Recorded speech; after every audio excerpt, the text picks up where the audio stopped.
மதிமுகம் நேயர்களுக்கு வணக்கம். இது அரசியல் திணை. இன்றைய நமது அரசியல் திணை நிகழ்ச்சியில மதிமுகவின் பொருளாளர் செந்தில் அதிபன் இணைந்திருக்கிறார். பேசலாம். ஆர்எஸ்எஸ்னுடைய ஒரு அரசியல் பிரிவு தான் பிஜேபி என்பது எல்லோருக்கும் தெரியும். அவர்கள் போட்ட கோட்டை இவர்கள் தாண்ட முடியாது. தாண்டினால் அதனுடைய விளைவுகளை சந்திக்க வேண்டி வரும்.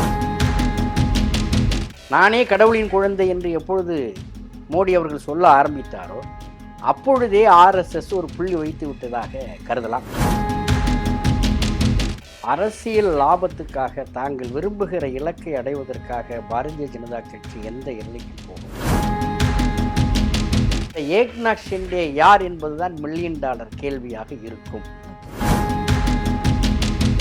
அதிமுக அழித்து விட்டு ஒன்றுமில்லாமல் செய்ய வேண்டும் என்கிற சிந்தனை திராவிட இயக்க தலைவர்கள் யாருக்கும் இருக்காது. வைகோ அப்படின்னு சொல்லக்கூடிய ஒரு கர்ஜிக்கக்கூடிய ஒரு சிங்கம் ஒரு சீட்டுக்காக திமுக கூட கூட்டணி வைத்திருக்கிறது. அங்க அவருக்கு என்ன மரியாதை இருக்கு அப்படின்னு பல்வேறு விமர்சனங்கள், அதுவும் குறிப்பா பாஜக மாநில தலைவர் அண்ணாமலை தொடர்ந்து வச்சிருக்காரு. மறுமலர்ச்சி திராவிட முன்னேற்ற கழகத்தை பொறுத்தவரையிலே எந்த இடத்திலேயும் எங்கள் கொள்கையிலோ எந்த நிலைப்பாட்டிலும் நாங்கள் விட்டுக் கொடுக்கவில்லை. திராவிட முன்னேற்ற கழகம் அதிமுகவுக்கு அடுத்து கிளைகளை வைத்திருக்கிற கட்சி மறுமலர்ச்சி திராவிட முன்னேற்ற கழகம். 98 அங்கீகரிக்கப்பட்ட கட்சியாக இருந்தது மறுமலர்ச்சி திமுக. அப்ப திமுகவுல போய் கூட்டணியில இணைந்து மதிமுக அழிஞ்சு போயிடுச்சு. திமுக கூட்டணின்னு சொல்றவங்க எல்லாம் காங்கிரஸ், விசிக, இடதுசாரிகளோட நிறுத்திடுறாங்க. மதிமுக பேரிய சொல்றது. நாங்க ஒரு தேர்தலில் மட்டும் அவங்க சின்னத்துல உதயசூரியனில் போட்டியிட்டோம்ங்கிற காரணத்தினால கட்சி அழிந்து விடுமா?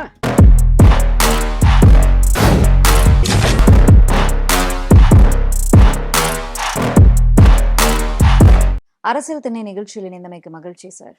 பிரதமர் மோடி அவர்கள் கிட்டத்தட்ட 10 வருடங்கள் கழித்து ஆர்எஸ்எஸ் தலைமை அலுவலகத்திற்கு திடீர் விசிட்டா போயிருக்காரு, சந்திச்சிருக்காரு, பேசியிருக்காரு.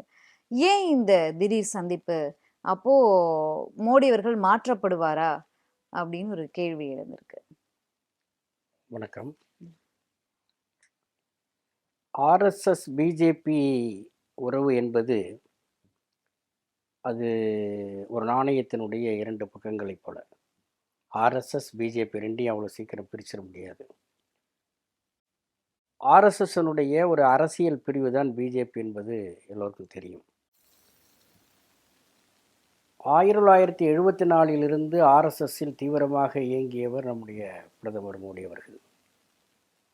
ஆர்எஸ்எஸ் அடையாளங்காட்டித்தான் 2013 அவர் பிரதமர் வேட்பாளராக அறிவிக்கப்பட்டார்.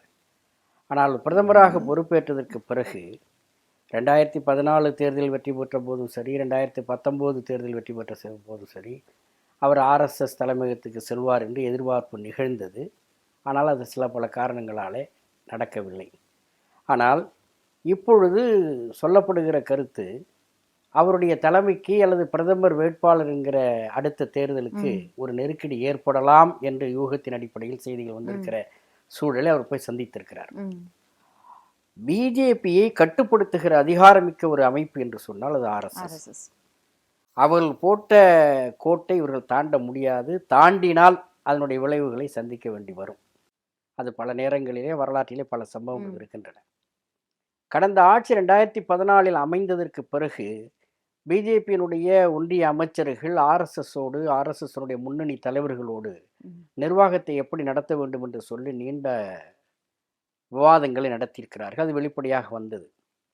இன்னும் சொல்லப்போனால் இந்த புதிய கல்விக் கொள்கை நடைமுறைப்படுத்தப்பட்ட பொழுது, இப்போ முதலிலே கஸ்தூரிரங்கன் தலைமையில் ஒரு குழு அமைக்கப்பட்டு அது அறிக்கை வந்தபோது அதை பற்றி விவாதிப்பதற்காக நடத்தப்பட்ட ஆய்வு கூட்டத்தில், ஆலோசனை கூட்டத்தில் பிஜேபி தலைவர்களோடு அன்றைக்கு இருந்த கல்வி அமைச்சர், பிஜேபியினுடைய முன்னணி தலைவர்கள் பங்கேற்றார்கள். ஆக ஆர்எஸ்எஸ்னுடைய நிர்வாகம் என்பது வெறும் ஆலோசனை சொல்வதோடு மட்டுமல்ல, அரசை நிர்வாகத்தை பின்னணியிலிருந்து இயக்கக்கூடிய அளவுக்கு செல்வாக்குமிக்க அமைப்பு ஆர்எஸ்எஸ். துணைவேந்தர்கள் நியமனமா கடந்த 10 ஆண்டு காலமாக ஆர்எஸ் பின்புலத்தில் இருப்பவர்கள் தான் நியமிக்கப்படுகிறார்கள். கல்வியாளர்கள் மத்திய அரசினுடைய பல்வேறு தலைமை பொறுப்புகளிலே உட்கார வைக்கப்படுகிறார். இன்னொன்று, இதனுடைய உச்சபட்சமாக லேட்டரல் என்ட்ரியில் மத்திய அரசினுடைய செயலாளர்கள், துணை செயலாளர்கள் நியமனம். அது அறிவித்து வழக்கு மன்றத்துக்கு கூட போனது. IAS, IPS, union public service commission எழுதி அந்த பொறுப்புக்கு வரக்கூடியவர்களை நேரடியாக லேட்டர் என்ட்ரியில பல்வேறு பொதுத்துறை ம். நிறுவனங்களில் அல்லது தனியார் நிறுவனங்களில் உயர் பொறுப்புகள் இருப்பவர்களை கொண்டு வந்து அரசு செயலாளர்கள் மட்டத்தில் உட்கார வைக்கலாம் என்று முடிவெடுக்கப்பட்டு சில பேர் அமர்த்தியிருக்கிறார். ஒரு 60க்கு மேற்பட்டவர்களை அமர்த்தியிருக்கிறார். அவர்கள் எல்லோரையும் நீங்கள் எடுத்து தனித்தனியாக பார்த்தால் எல்லோரும் ஆர்எஸ்எஸ் குழாமிலிருந்து வந்தவர்கள். இப்படி நிர்வாகத்தை அவர்கள் நடத்தி கொண்டிருக்கானால் கடந்த தேர்தலில் ஆர்எஸ்எஸ்ஸுக்கும் பிஜேபிக்குமான சில நெருடலான சில விஷயங்கள் கடந்த 24 நாடாளுமன்ற தேர்தலில் வெளிப்பட்டது, வெளிப்படையாக தெரிந்தது. ம். தனி மனிதர்களை நம்பி இருக்கக்கூடிய அமைப்பு அல்ல ஆர்எஸ்எஸ். அதே போல பாரதிய ஜனதா கட்சி அவர் ஒரு தத்துவத்தை முன்வைத்து சரியோ தவறோ இந்துத்துவா கொள்கை என்பது அவர்களுடைய அடிப்படை கொள்கை. அந்த கொள்கையின் மீது கட்டப்பட்டிருப்பதுதான் பிஜேபி, அதனுடைய ஆட்சி. ம். தனி மனித பிம்பத்தை தூக்கி பிடித்தால் ஆர்எஸ்எஸ் தாங்காது. நானே கடவுளின் குழந்தை என்று எப்பொழுது மோடி அவர்கள் சொல்ல ஆரம்பித்தாரோ அப்பொழுதே ஆர்எஸ்எஸ் ஒரு புள்ளி வைத்து விட்டதாக கருதலாம். இருந்தாலும் கூட 10 ஆண்டு காலத்துக்கு பிறகு இவர் போயிருப்பது ஒரு சமரச ஏற்பாடாக கூட இருக்கலாம்.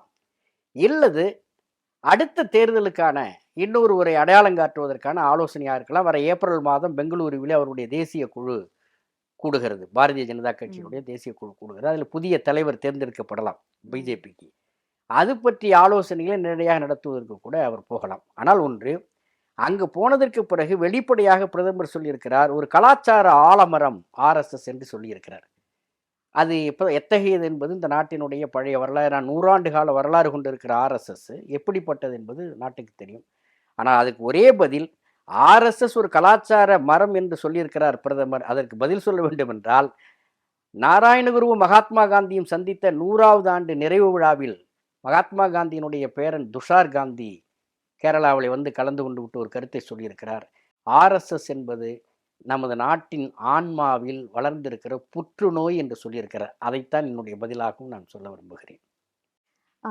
பிரதமர் அதான் முன்னாடியே சொன்ன மாரி, பிரதமரே மாற்றப்படலாம். மோடி அவர்களே மாற்றப்படலாம் அப்படின்னு ஒரு தகவலும் இருக்கு. ஏன்னா, அவரு 75 வயத நெருங்குறார் இந்த வருட கடைசியில அப்படிங்கும்போது, அதற்கு வாய்ப்பு இருக்கிறதா பார்க்குறீங்களா? நிச்சயமாக இருக்கலாம் என்று நான் கருதுகிறேன். ம்.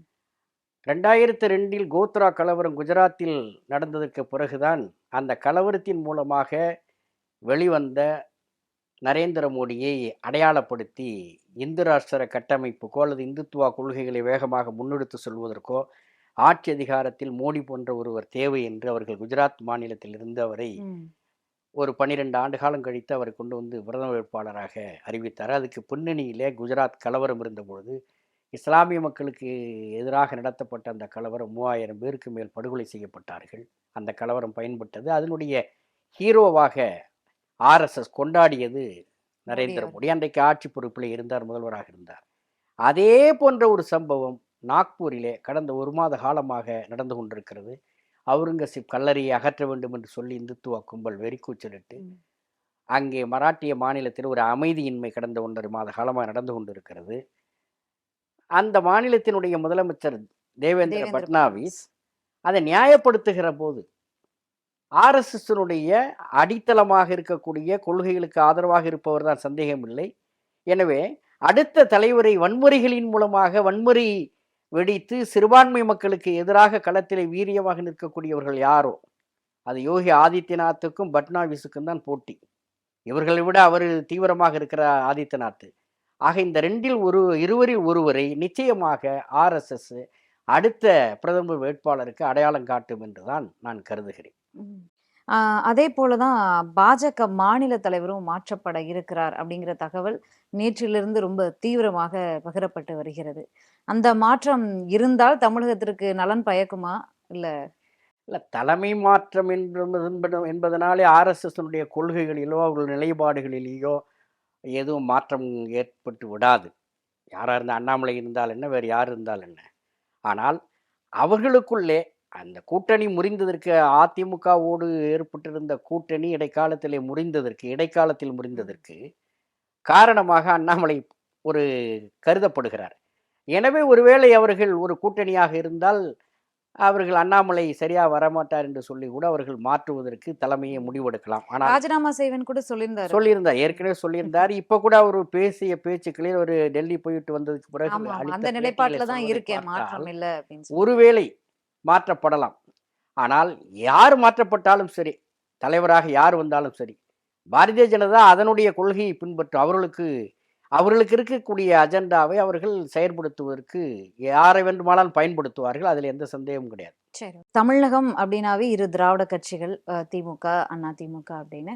இப்ப அண்ணா திமுகவுக்குள்ள மீண்டும் ஒரு குழப்பம் ஆரம்பிச்சிருக்கிறது. செங்கோட்டையன் ஒரு பக்கம் கோபித்துக் கொண்டிருக்கிறார்.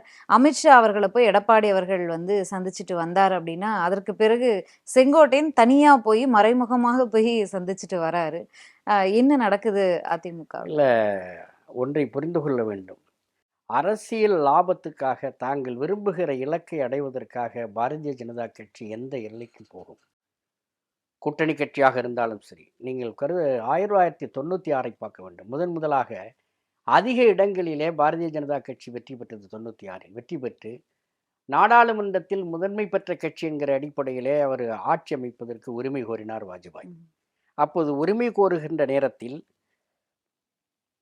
மும்பையில் இருக்கக்கூடிய, மகாராஷ்டிராவில் இருக்கக்கூடிய சிவசேனை கட்சி 15 எம்பிக்கள் அவர்கள் ஆதரவு கொடுத்தார்கள். பஞ்சாபில் பிரகாஷ் சிங் பாதலினுடைய சிரோன்மணி அகாலிதளம் 9 எம்பிக்களை வைத்திருந்தார்கள். அவர்கள் ஆதரவு கொடுத்தார்கள். ஆட்சி பொறுப்பை ஏற்றார் வாஜ்பாய். ஆனால் 15 நாளில் மெஜாரிட்டி இல்லாத காரணத்தால் கவிழ்ந்து விட்டது. வேறு எந்த கட்சிகளும் அவருக்கு ஆதரவு கொடுக்க முன்வரவில்லை.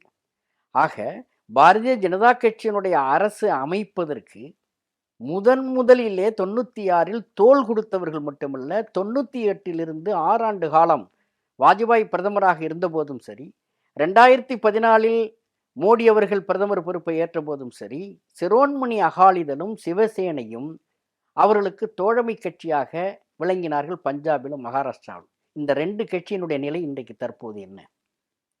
சிரோன்மணி அகாலிதளத்தில் இன்றைக்கு ஏற்பட்டிருக்கிற பிரச்சனை குறித்து பிரகாஷ் சிங் பாதலுடைய மகன் சுக்பீர் சிங் பாதல் தான் இன்றைக்கு தலைவர்.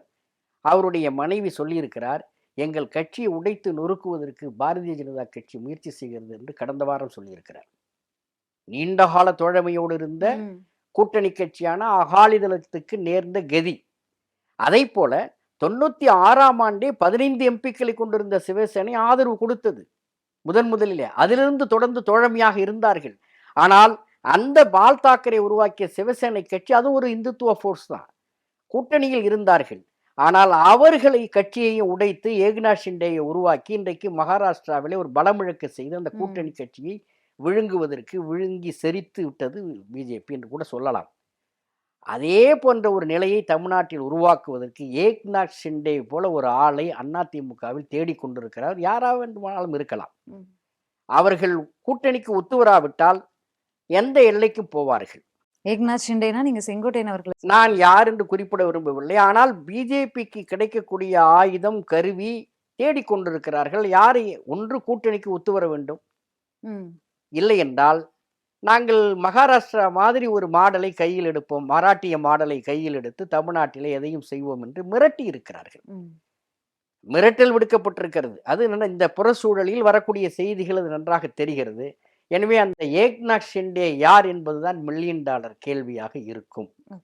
அதிமுகவை வலுவிழக்க செய்வதில் திமுகவுக்கும் பங்கு உண்டோ அப்படிங்கிற ஒரு கேள்வி எழுந்திருக்கு. ஏன் அப்படின்னா, அவர் டெல்லி போயிட்டு வராரு, சந்திக்கிறாரு, 3 கார் மாறுறாரு. இதையெல்லாம் சட்டமன்றத்தில் பேச வேண்டிய அவசியம் என்ன அப்படின்னு வரும்ல.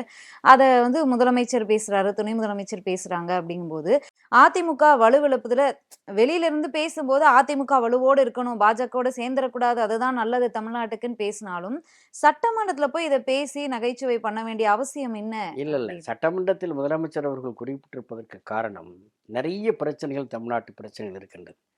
குறிப்பாக அந்த ஒருங்கிணைந்த கல்வி வளர்ச்சி திட்டத்திற்கு நிதி கொடுக்காதது, நம்முடைய பேரிடல் நிதி கொடுக்காதது, பல மோதல்கள் இருக்கின்றன. ஆனால் இவர் அமித்ஷாவை சந்திப்பதற்கு அப்படி போக வேண்டிய அவசியம் இல்லை. முதலமைச்சருடைய நிலைப்பாட்டிலிருந்து அவருக்கு எழுப்புகிற கேள்வி, அப்படி போனவர் தமிழ்நாட்டுக்காக என்னென்ன திட்டங்களுக்காக குரல் கொடுப்பதற்கு போராடுவதற்காக அவர் போய் சந்தித்தேன், குரல் கொடுப்பதற்கு போய் பார்த்தேன், இதை வலியுறுத்தினேன் என்று வெளிப்படையாக சொல்லியிருக்கலாமே. அதையெல்லாம் விட்டுவிட்டு இதை எல்லாவற்றையும் மறைத்து விட்டு கார் மாறி மாறி போக வேண்டிய அவசியம் என்று அதற்கு தான் கேட்டாரே தவிர, ஒன்றை நீங்கள் மனதில் வைத்துக் கொள்ள வேண்டும். 1984ஆம் ஆண்டு தலைவர் கலைஞர் அவர்கள் பம்பாயில் நடைபெற்ற ஒரு தமிழர் கலாச்சார விழாவுக்கு போயிருந்தார். அந்த கூட்டத்தில் பெருந்திரளான தமிழர்கள் திரண்ட அந்த கூட்டத்தில் பேசுகிற போது கலைஞர் சொன்னார், ம். தமிழ்நாட்டிலே திமுகவும் இருக்க வேண்டும், எம்ஜிஆர் தலைமையிலான அண்ணா திமுகவும் இருக்க வேண்டும். ம்.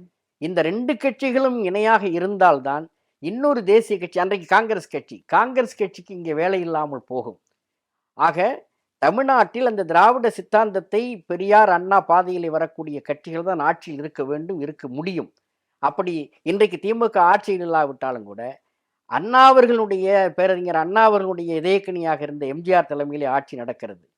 எனவே திமுக அண்ணா திமுக 2ம் தமிழகத்திலே இருந்தால்தான், ஒன்றுக்கொன்று எதிர்புதிருமாக இருந்தாலும் 2 கட்சிகளும் இருந்தால்தான் இன்னொரு கட்சி டெல்லியிலிருந்து வந்து ஆதிக்கம் செலுத்தக்கூடாது, இதிலே நாங்கள் உறுதியாக இருக்கிறோம், அண்ணா திமுக இருக்க வேண்டும் என்று சொன்னார். அதேதான் இன்றைக்கும் அண்ணா திமுக பிஜேபியோடு போய்விடக் கூடாது என்று எல்லோரும் சொல்வதற்கு காரணம், அண்ணா திமுக என்பதும் ஒரு திராவிட இயக்க கட்சி தான், திராவிட சித்தாந்தத்தை பின்பற்றக்கூடிய கட்சி தான், தொடர்ந்து அதை வந்து பின்பற்றக்கூடிய கட்சி. எனவே அந்த ஆதங்கத்தில் வேண்டுமானால் சொல்லியிருக்கலாம், அண்ணா திமுக அழித்து விட்டு ஒன்றுமில்லாமல் செய்ய வேண்டும் என்கிற சிந்தனை திராவிட இயக்க தலைவர்கள் யாருக்கும் இருக்காது. எல்லா கட்சிகளும் பிஜேபியை எதிர்ப்பதற்கு தமிழ்நாட்டிலே எல்லா கட்சிகளும் இருக்கணும். ஒரு கட்சியை அழிச்சிட்டு அந்த இடத்துல பிஜேபி வந்து உட்கார்ந்துடும். பிஜேபி எதிர்க்க வேண்டும் என்று சொன்னால் எல்லா அமைப்புகளும், மறுமலர்ச்சி திராவிட முன்னேற்ற கழகம் இருக்க வேண்டும், விடுதலை சிறுத்தைகள் கட்சி இருக்க வேண்டும், இந்திய கம்யூனிஸ்ட் கட்சி இருக்க வேண்டும், சிபிஎம் இருக்க, மார்க்சிஸ்ட் இருக்கணும், அதே போல முஸ்லிம் அமைப்புகள், மனிதநேய மக்கள் கட்சி, முஸ்லிம் லீக் போன்ற அமைப்புகள் இருக்க வேண்டும், மற்ற கட்சிகள் இருக்க வேண்டும், எல்லா அமைப்புகளும் இருக்க வேண்டுமே. ஒரு கட்சியை அழித்து விட்டால் அந்த இடத்திலே வந்து உட்காருவதற்கு பாரதிய ஜனதா தயாராக இருக்கிறது. அதை அரசியல் களத்தில் இருக்கக்கூடியவர்கள் உணர வேண்டும். ஓகே. சமீபத்தில் சி ஓட்டர் சர்வே அப்படின்னு ஒரு கருத்து கணிப்பு வெளியாகி இருந்தது. அதில் வந்து அடுத்த முதல்வர் யார் அப்படின்னு கேட்கும்போது முதல் இடத்துல ஸ்டாலின் அவர்கள் இருக்காரு 27% வாக்குகளோடு. அடுத்த இடத்துல விஜய் அவர்கள் இருக்காரு 18% வாக்குகளோடு. 3வது இடத்துல இபிஎஸ் 3வது இடத்துக்கு தள்ளப்பட்டிருந்தார். அண்ணாமலை அடுத்த இடத்துக்கு இருக்காரு. முதல் கேள்வி, மீண்டும் முதல்வராக ஸ்டாலின் ஆவார் அப்படின்னு இருக்கு. இருந்தாலும் வாக்கு சதவீதம் குறையும் அப்படிங்கிற ஒரு விஷயமும் மென்ஷன் பண்ணப்பட்டிருக்கு. 2வது இடம் இபிஎஸ்க்கு, அதாவது அதிமுகவுக்கு கிடைக்காது அப்படிங்கிறதும் மென்ஷன் பண்ணிருக்கு. இதை பத்தின உங்களுடைய கருத்து என்ன? பொதுவாகவே இந்த கருத்து கணிப்புகள் என்பது கருத்து திணிப்பாகத்தான் நாங்கள் பார்க்கிறோம். ஒரு கருத்தை உருவாக்க வேண்டும் என்று சொன்னால் அதற்கு முன் மக்கள் மன்றத்தில் இது மாதிரி கருத்து கணிப்பு எடுத்து இதை திணிக்கிறது, இதுதான் போல் இருக்கு அப்படின்ட்டு மக்கள் நினைக்கக்கூடிய அளவுக்கு. அந்த வேலையை இந்தியா முழுவதும் இந்த கடந்த 10 ஆண்டுகளில் பார்த்தீர்கள் என்று சொன்னால், இது எல்லா கருத்து கணிப்புகளும் மத்திய அரசாங்கத்தோடு அல்லது பாரதிய ஜனதா கட்சியோடு அவர்களுடைய சித்தாந்தத்துக்கு ஏற்ப அல்லது அரசியல் விருப்பங்களுக்கு ஏற்ப தயாரிக்கப்படுகின்றன, உளவு விடப்படுகின்றன. 400 இடங்களுக்கு மேல் கைப்பற்றி வருவார்கள் என்று சொன்னார்கள் ஆட்சி அதிகாரத்தில். 2024 என்ன ஆயிற்று? அது தமிழ்நாட்டுல 4-5 இடங்கள் பெறுவாங்க. என்ன ஆயிற்று? அந்த அதே மாதிரி ஒரு கருத்து கணிப்பு தான். அதையெல்லாம் அந்த கருத்து கணிப்பு எல்லாம் தீர்மானிக்க வேண்டியது மக்கள். தேர்தலுக்கு தேர்தல் நடக்கக்கூடிய மக்களினுடைய மனநிலை, அன்றைக்கு ஏற்படுகிற அலை, அன்றைக்கு ஏற்படுகிற சொன்ன ஓராண்டு காலம் இருக்கிறது. எனவே இந்த கருத்து கணிப்புகள் எதுவும் வந்து நம்பக்கூடியதாக இல்லை. அதுவும் 2வது இடத்திற்கு அதுவும் விஜயை கொண்டு வந்து நிறுத்துகிறோம் என்று சி ஓட்டர் சொன்னா அதுல உள்நோக்கம் இருக்கிறது. ஓகே. இல்ல, விஜய் அவர்களுடைய வருகையால யங்ஸ்டர்ஸுடைய வாக்குகள், சிறுபான்மையினரோட வாக்குகள் வந்து பிரியும், திமுகவுக்கும் குறையும் அப்படிங்கிற ஒரு கருத்தும் வந்து வைக்கப்படுகிறது. அது நடக்க வாய்ப்பு இருக்குன்னு நினைக்கிறீங்களா? இளைஞர்கள் ரசிகர்கள் அவருக்கு ஏராளமான பேர் இருக்கிறார்கள், அதில் எந்த விதமான ஐயப்பாடும் கிடையாது. ஆனால் அவையெல்லாம் வாக்கு களத்தில் வாக்கு செலுத்தக்கூடிய இடத்துக்கு அது ஒரு ஒரு மாற்றத்தை ஏற்படுத்துமா என்பது போக போகத்தான் தெரியும். ஏன்னா அவருடைய அரசியல் நிலைப்பாடோ அல்லது வந்து அப்படி அரசியல் நிலைப்பாடு அவர் என்ன எடுத்திருக்கார் என்பதை வெளிப்படையாக சொல்லவில்லை. வெறும் திமுகவை திட்டி பேசுவதற்கு மட்டும் அந்த பொதுக்குழு பேச்சு அமைந்திருக்கிறதே தவிர கொள்கை தலைவர்கள் என்று சொல்கிறார். ஆனால் பாரதிய ஜனதா கட்சியினுடைய எந்த கொள்கையை எதிர்த்து கடுமையாக அவர் வந்து களத்துக்கு வந்ததாக தெரியவில்லை. அதிமுக ஊழலை எதிர்ப்பவர் அதிமுக பற்றி வருகிற பொழுது அவர்களுடைய அரசியல் நிலைப்பாட்டில் என்ன நிலை எடுத்திருக்கிறார் அதிமுக பத்தி பேசவே இல்லை. அப்ப மக்கள் பார்த்து கொண்டிருக்கிறார்கள். இறுதி எஜமானர்கள் ஜனநாயகத்துல மக்கள் தான். பல வருடங்கள் பின்னோக்கி நம்ம போனோம் அப்படின்னா, திமுக கூட்டணியில மதிமுக போய் இணைந்தப்போ மதிமுக நிர்வாகிகள், தொண்டர்கள் பலருக்கு அதுல விருப்பம் இல்லை. அப்படின்னு ஒரு கருத்து அன்றை பேசப்பட்ட விஷயம்தான். அந்த நிலைப்பாடு மாறி இருக்கிறதா இன்று? இல்ல, அதில் உண்மை இல்லை. ம்.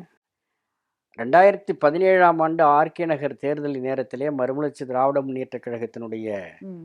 உயர்நிலை குழு மாவட்ட செயலாளர் கூட்டத்திலே எடுக்கப்பட்ட முடிவு, தமிழ்நாட்டில் இந்த இந்துத்துவ சக்திகளுக்கு இடமளிக்க கூடாது என்று சொன்னால், ஒரு திராவிட இயக்கம் வலிமை பெற வேண்டும் என்று சொன்னால், திராவிட முன்னேற்றக் கழகத்தோடு பயணிக்க வேண்டும் என்று ம். எடுத்த உறுதியான கொள்கை முடிவு. அதில் எந்த மாற்றம் இல்லாமல், தடுமாற்றம் இல்லாமல் தொடர்ந்து அதற்கு பிறகு வந்த அனைத்து தேர்தல்களிலும் 2019 நாடாளுமன்ற தேர்தல், அதற்கு பிறகு வந்த தேர்தல்கள் அனைத்திலும் கைகோர்த்து வந்திருக்கிறோம். ம். எனவே தலைவர் என்ன முடிவெடுக்கிறார், எங்கள் அறிவியல் தலைவர் வைகோ அவர்கள் என்ன முடிவெடுக்கிறாரோ அந்த முடிவு என்பது கட்சியில் இருக்கக்கூடிய அனைத்து நிர்வாகிகளிலிருந்து, தொண்டர்களிலிருந்து அவர்களுடைய எண்ணத்தினுடைய பிரதிபலிப்பாகத்தான் இருக்கும். ம். எனவே அதில் எந்த விதமான நெருடலுக்கோ, ம். எந்த விதமான மாற்றத்திற்கோ இடம் இருக்காது, இருக்க முடியாது. ஓகே. ராஜ்யசபா சீட் அப்படின்னு ஒரு சீட்டுக்காக வைகோ அவர்கள், வைகோ அப்படின்னு சொல்லக்கூடிய ஒரு கர்ஜிக்கக்கூடிய ஒரு சிங்கம், ஒரு சீட்டுக்காக திமுக கூட கூட்டணி வைத்திருக்கிறது. அங்க அவருக்கு என்ன மரியாதை இருக்கு அப்படின்னு பல்வேறு விமர்சனங்கள், அதுவும் குறிப்பா பாஜக மாநில தலைவர் அண்ணாமலை வந்து தொடர்ந்து வச்சிருக்கார். அண்ணாமலை தலைவரை பார்த்து ஓய்வெடுக்க வேண்டும் என்று சொன்னார், ம். விமர்சனங்கள் ஆமா. வைத்தார். ஆனால் ஓய்வெடுக்கக்கூடிய தலைவராவர் நாடாளுமன்றத்திலே கடந்த வாரம் பார்த்தீர்களே, கட்டாய இந்தியை வெட்டி புதைப்போம் என்று எங்கள் ஆமா. தலைவர் வைகோ வீர முழக்கமிட்டது இந்தியா முழுவதும் மிகப்பெரிய அலையை ஏற்படுத்திய நாடாளுமன்றத்திலே. மாநிலங்களவையிலே 25 ஆண்டுகள், மக்களவையிலே 6 ஆண்டுகள், ஏறத்தாழ 30 ஆண்டுகளுக்கு மேலாக நாடாளுமன்ற அனுபவம் உள்ளவர். நாடாளுமன்றத்தில் இருமொழிக் கொள்கையை கடைபிடிக்கக்கூடிய தமிழ்நாட்டில் மும்மொழிக் கொள்கையை, இந்தியை திணிக்கிறீர்கள் என்று சொல்லி அவர் ஆற்றிய அந்த உரை ம். மிக கடுமையாக இந்தியா முழுவதும் உள்ள உலகெங்கும் இருக்கக்கூடிய தமிழர்களுடைய நெஞ்சத்திலே அந்த வீர முழக்கு இன்றைக்கும் எதிரொலித்துக் கொண்டிருக்கிறது. அப்படிப்பட்ட தலைவரை பார்த்து ஓய்வெடுக்க வேண்டும் என்று சொன்னார். நாங்கள் கொள்கை அடிப்படையிலே திராவிட இயக்க அடிப்படை கொள்கைகளுக்கு ஆபத்து என்று சொல்லுகிற பொழுது அந்த கொள்கை அடிப்படையிலே தான் இந்த கூட்டணி. எனவே எங்களுக்கு இருக்கக்கூடிய இழப்புகளை கூட பெரிதாக கருதாமல் நாங்கள் கூட்டணியிலே இடம்பெற்று திராவிட இயக்கத்தினுடைய அடிப்படை சித்தாந்த எதிரியாக இருக்கக்கூடிய பாரதிய ஜனதா இந்துத்துவா கூட்டத்திற்கு தமிழ்நாட்டிலே எந்த விதத்திலேயும் இடம் அளித்துவிடக் கூடாது என்கிற உயரிய நோக்கத்தின் அடிப்படையில் தான் நாங்கள் பயணம் செய்து கொண்டிருக்கிறோம். ஆனால் இவர்கள் ஒத்த சீட்டு, ஒரு சீட்டு என்று பிஜேபி சொல்றார், அண்ணாமலை சொல்றார், மற்றவர் சொல்றார் என்று நீங்க சொல்லுகிறீர்கள். ஆனால் மறுமலர்ச்சி திராவிட முன்னேற்ற கழகத்தை பொறுத்தவரையிலே எந்த இடத்திலேயும் எங்கள் கொள்கையிலோ எந்த நிலைப்பாட்டிலும் நாங்கள் விட்டுக் கொடுக்கவில்லை. ஆனால் அதே நேரத்தில் மறுமலர்ச்சி திமுக என்பது 30 ஆண்டு காலத்துக்கு மேலாக தமிழ்நாட்டில் வேரூன்றி இருக்கிற அமைப்பு. இங்கே திருத்தணியிலே இருக்கக்கூடிய மாவட்டத்திலும் எல்லையிலேயும் எங்களுக்கு கிளைக்கழகம் இருக்கிறது. கன்னியாகுமரி முனையில் இருக்கக்கூடிய கண்விழிக்காத கிராமத்திலேயும் மறுமலர்ச்சி திமுகவுக்கு கிளை இருக்கிறது. தமிழ்நாட்டினுடைய எல்லா ஊர்களிலும், குக்கிராமங்களிலும் ம். திராவிட முன்னேற்ற கழகம் அண்ணா திமுகவுக்கு அடுத்து கிளைகளை வைத்திருக்கிற கட்சி மறுமலர்ச்சி திராவிட முன்னேற்ற கழகம். ம். 98லேயே அங்கீகரிக்கப்பட்ட கட்சியாக இருந்தது மறுமலர்ச்சி திமுக. தொடர்ந்து அப்படித்தான் இயங்கினோம். ஆனால் கொள்கை அடிப்படையிலே முடிவெடுத்த காரணத்தினால் சில நேரங்களிலே சில சமரசங்களுக்கு உள்ளாக்கப்படுகிற நிலைமை ஏற்படுகிற போது அதுக்கு ஏற்ற நாங்கள் முடிவெடுத்திருக்கிறோம். ம். அதுதானே தவிர இதுல எத்தனை இடங்கள் இவ்வளவு இழந்து விட்டோம் என்பதெல்லாம் ஒரு பொருட்டு கிடையாது. ஆனா அதே நேரத்தில் மறுமலர்ச்சி திராவிட முன்னேற்ற கழகத்தினுடைய தனித்தன்மைக்கு, தனித்துவ அடையாளத்திற்கு ஒரு சவால் எழுகிற போது, அந்த அடையாளத்திற்கு எதிரான ஒரு நிலைமை வருகிற பொழுது மறுமலர்ச்சி திமுக அதை அனுமதிக்காது. ஓகே. கடந்த வருடம் அங்கீகரிக்கப்பட்ட கட்சி அப்படின்னு அந்தஸ்தை பெற்ற விசிகாவும் கூட இந்த முறை 2 இலக்க சீட்டுக்களை நாங்க கேட்டு பெறுவோம் கூட்டணியில அப்படின்னு ஒரு விஷயத்த பொதுவெளியில பலமுறை சொல்லிட்டாங்க. மதிமுகவோட நிலைப்பாடு என்ன 2026 தேர்தல் களத்துல அப்படிங்கிற ஒரு கேள்வி எழுந்திருக்குல்ல. இல்ல, நாங்க இந்த கூட்டணி என்பது ஒரு லட்சிய அடிப்படையில் அமைந்திருக்கிற கூட்டணி. ம். மறுமலர்ச்சி திமுகவினுடைய உயர்நிலை குழு மாவட்ட செயலாளர் கூட்டம் பொதுக்குழுவில் எடுக்கப்பட்ட முடிவின் அடிப்படையில் இதுவரையில் எந்த பிரச்சனையும் இல்லாமல் போய்கொண்டிருக்கிறோம். அது இனியும் தொடரும். அப்படி ஏதாவது முடிவுகள் மேற்கொள்ள வேண்டும் என்று சொன்னால் இன்னும் ஓராண்டு காலம் இருக்கிறது. அது அந்த நேரத்திலே உங்களுக்கெல்லாம் தெரியாமலோ, பத்திரிகையாளருக்கு தெரியாமலோ கட்சி முடிவெடுத்து. ஆனால் சரி. நாங்கள் எடுத்த நிலைப்பாட்டில், எங்கள் தலைவர் எடுத்த நிலைப்பாட்டில் உறுதியாக இருக்கிறார். ஓகே. தமிழக வெற்றிக் கழகத்தினுடைய பொதுக்குழு சமீபத்துல நடைபெற்றது. அந்த பொதுக்குழுவுல பேசும்போது ஆதவ அர்ஜுனா வந்து ஒரு விஷயத்த சொல்லியிருந்தாரு. திமுகவுல போய் இணைந்து மதிமுக அழிந்து போனது போல அப்படின்னு ஒரு விஷயத்த மேடையில பேசியிருந்தார். அப்போ திமுகவுல போய் கூட்டணியில இணைந்து மதிமுக அழிஞ்சு போயிடுச்சா? இல்ல அது ரொம்ப தவறான கருத்து. ம். எந்த கட்சியும் இன்னொரு கட்சி அழித்து விட முடியாது. பாஜகவுக்கு மட்டும் அத சொல்றீங்களே? இல்ல பாஜகவுக்கு மட்டும் இல்ல. அவங்க அழிக்க முயற்சிக்கிறார்கள். ம். இப்ப என்ன உத்தவ் தாக்கருடைய கட்சியை அழித்திட்டாங்களா? ம். பிளவுபடுத்தி, நாசப்படுத்தி அந்த கட்சியினுடைய அதிகாரத்தை குறைத்து ஆட்சிக்கு வரவிடாமல் செய்திருக்கிறார்கள். ம். நான் அழித்து விட்டதாக சொல்லவில்லை எந்த இடத்திலேயும். ம். அவர்கள் அவருடைய விருப்பத்துக்கு ஏற்ப அந்த கட்சியை பிளக்க செய்வார்கள், பிரச்சனைகளை உருவாக்குவார்கள். ம்.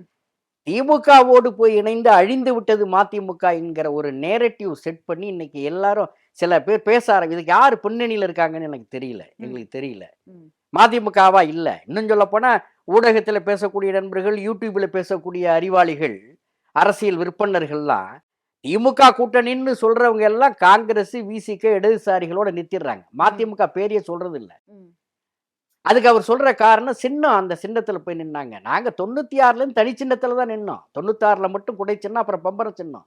அங்கீகரிக்கப்பட்ட அரசியல் கட்சியா இருந்தது. 30 ஆண்டு காலம் இந்த தமிழ்நாட்டுல தேர்தல் தோல்விகளை தாண்டி அரசியல் நடத்திருக்கோம். ம். 2011 சட்டமன்ற தேர்தலையே புறக்கணித்தார் எங்கள் தலைவர். இந்தியாவுல ஒரு கட்சி சொல்ல முடியாது.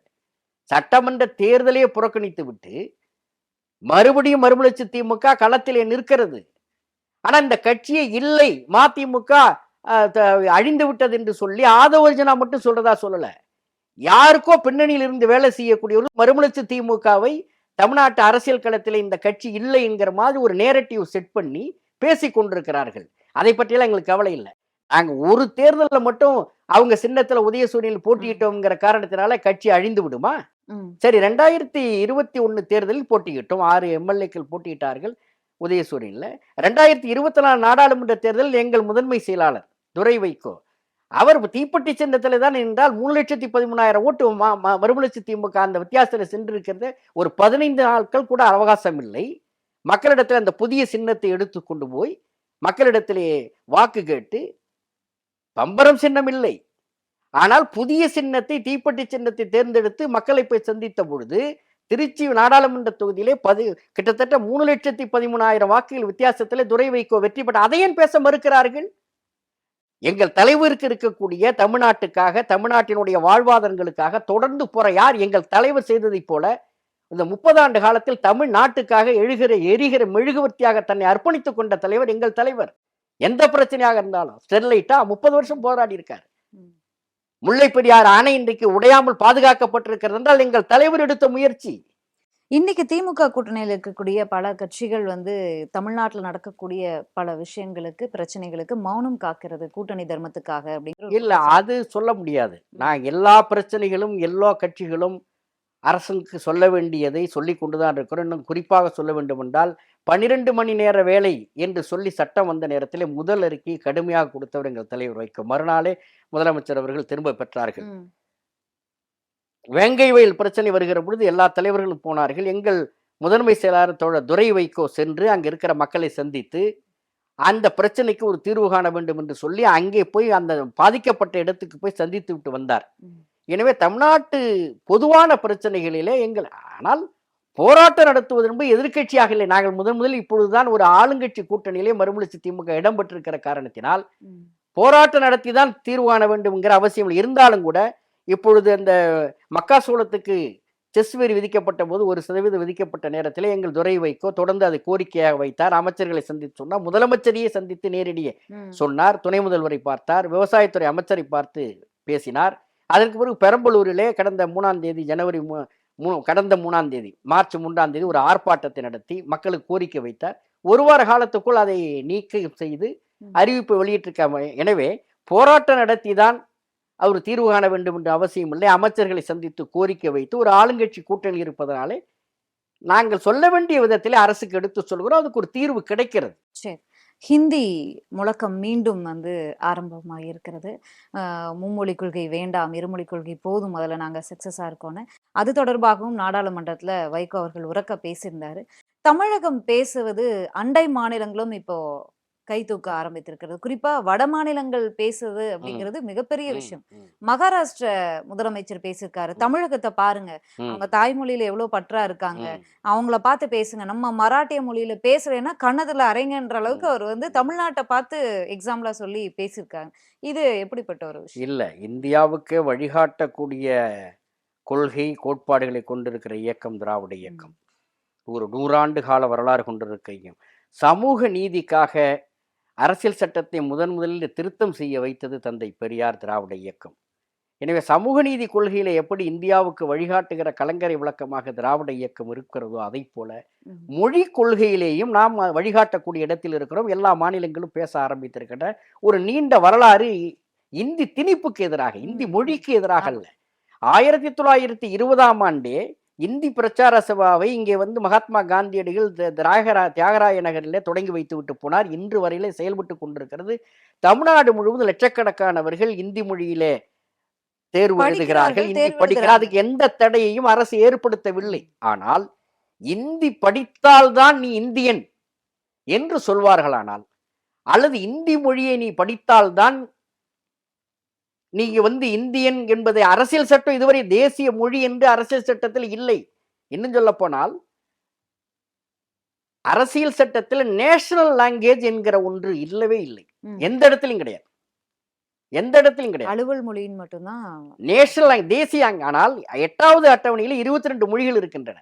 எங்கள் தலைவர் தான் நாடாளுமன்றத்தில் தலைவர் வைகோ அவர்கள் ஒரு முறை கேட்டார்கள், இந்த நாட்டில் சட்டம் எல்லோருக்கும் பொதுவானது என்று சொன்னால், இந்த நாட்டில் அரசியல் சட்டம் அனைவரையும் சமமாக சம சலுகை கொடுத்து நடத்துகிறது என்பது உண்மையானால், உத்தரப்பிரதேசக்காரனும் பீகார்காரனும் பேசுகிற மொழிக்கு என்ன உரிமையே இந்த நாட்டின் அரசியல் சட்டம் தந்திருக்கிறதோ அதே விதத்தில் எங்கள் தாய்மொழி தமிழுக்கும் கொடுக்க வேண்டும் என்று சொன்னார். அதைத்தான் நாங்கள் இன்னமும் கேட்டுக்கொண்டிருக்கிறோம்.